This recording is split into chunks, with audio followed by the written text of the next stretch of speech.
to talk about how I have the comic book with the most reads in Northern Ireland.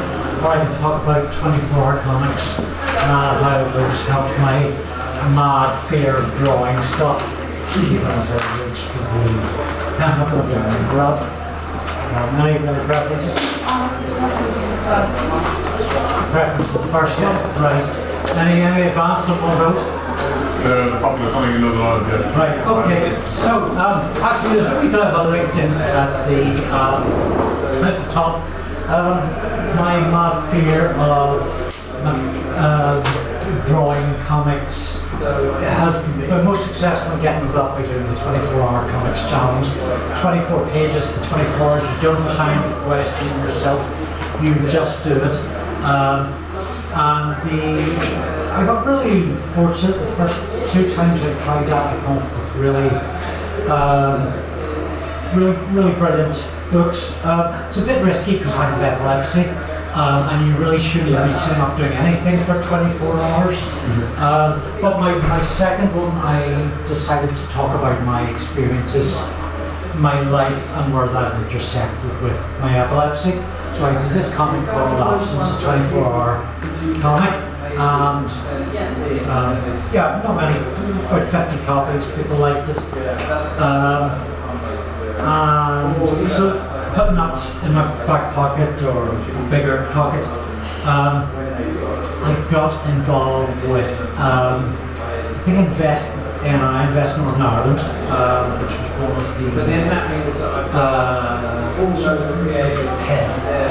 business networking bodies. And this was back in 2010 when there were still arts funding money, despair, and got involved with Creative Launchpad, which was about giving artists step up into business community productions and support for. I had just gone, I think, self-employed, or I was actually moving towards that. So they had a sort of Dragon's Den type pitching thing, which apparently I came quite close on. And if I had pitched my Absence epilepsy comic, I would have gotten the funding. But I didn't. What I did get was a mentor from the cross community initiatives, a wonderful woman called Rowell, proper genuine artist.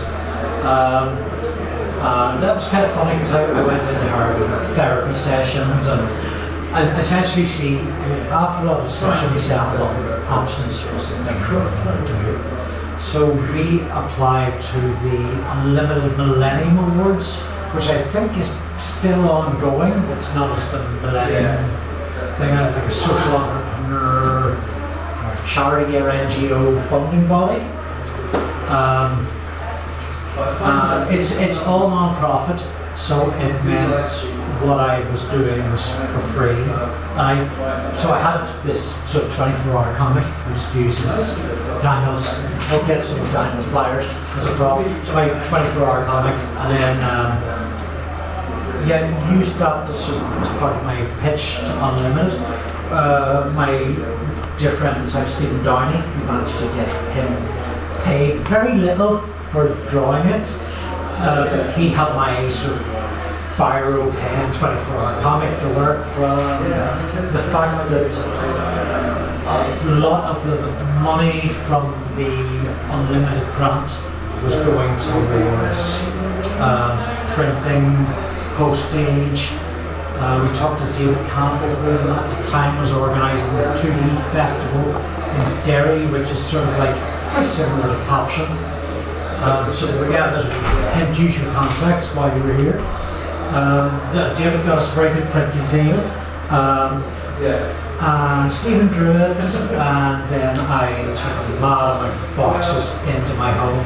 And it wasn't quite the glamorous rock star comic author thing. I thought it was going to be 10,000 copies done. And in my business proposal, I was putting 10 of them in each of 1,000 packets.